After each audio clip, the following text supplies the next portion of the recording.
Tampa Bay landlord converts a spare room into a rental unit. The building department inspects. The unit fails, not for electrical, not for plumbing, but for a window.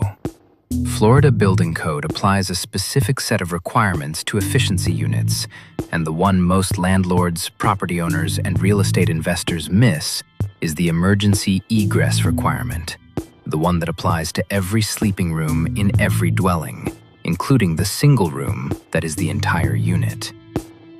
An efficiency unit is a dwelling unit where the living area, sleeping area, and dining area occupy a single combined habitable space, with a separate bathroom and kitchen or kitchenette. FBC Section 1208.4 defines efficiency dwelling units and sets the minimum floor area for that combined room, 120 square feet. This is the code floor.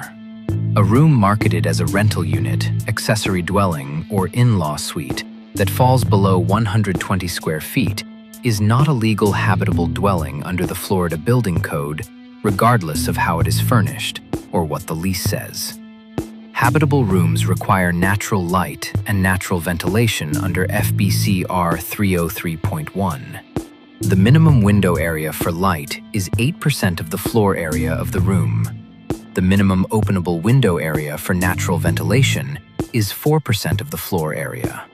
For a 200 square foot efficiency, that means at least 16 square feet of window glass for light and at least 8 square feet of openable window area for ventilation. Mechanical ventilation can substitute for the natural ventilation requirement, but not for the natural light requirement. The glass area for light is not replaceable by mechanical means. Ceiling height in the habitable space must be a minimum of 7 feet under FBC R 305.1. The bathroom requires a minimum of 6 feet 8 inches. Sloped or vaulted ceilings must maintain the 7-foot minimum over at least 50% of the required floor area, with no portion of the required area dropping below 5 feet. The egress window is the requirement most efficiency unit conversions fail. Because the combined living and sleeping area of an efficiency unit functions as a sleeping room under FBC R 310, it triggers the emergency escape and rescue opening requirement. That window must have a net clear opening of at least 5.7 square feet, a net clear height of at least 24 inches, a net clear width of at least 20 inches, and a maximum sill height of 44 inches above the finished floor. These dimensions are net clear, measured after the window is fully opened, not the rough opening or the glass size. A double-hung window that meets the light and ventilation requirements may not meet the egress requirement. The three calculations are independent of each other. A window that passes all three is the minimum compliant window for an efficiency sleeping area. Every dwelling unit under FBC P 2901 must contain a toilet, a lavatory, a bathtub or shower, and a kitchen sink, all supplied with hot and cold water. An efficiency unit with a kitchenette wet bar sink and no dedicated kitchen sink does not meet the plumbing fixture requirement. The sink must be a kitchen sink, not a bar sink. The distinction is inspected, and it is a common deficiency in garage and ADU conversions. The smoke alarm placement rule follows the sleeping room designation. FBC R 314 requires a smoke alarm in every sleeping room. Because the main room of an efficiency unit is the sleeping room, the alarm goes in the main room, not just in the bathroom or hallway.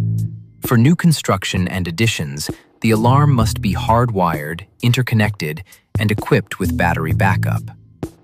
GFCI protection under FBC E 3902 is required for all receptacles within 6 feet of the kitchen sink and for all bathroom receptacles. In a compact efficiency unit where the kitchen area and the living area share a wall, every receptacle near the sink is a GFCI receptacle, regardless of which direction it faces. In Tampa Bay, an efficiency unit in a special flood hazard area must meet the same base flood elevation requirements as any other dwelling unit.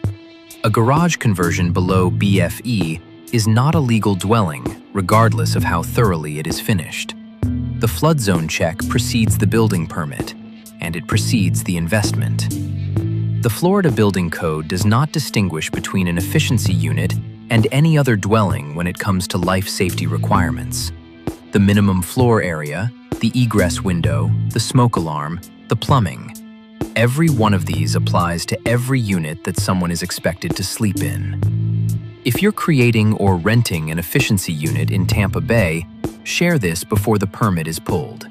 Subscribe for more Florida Building Code explained in plain language.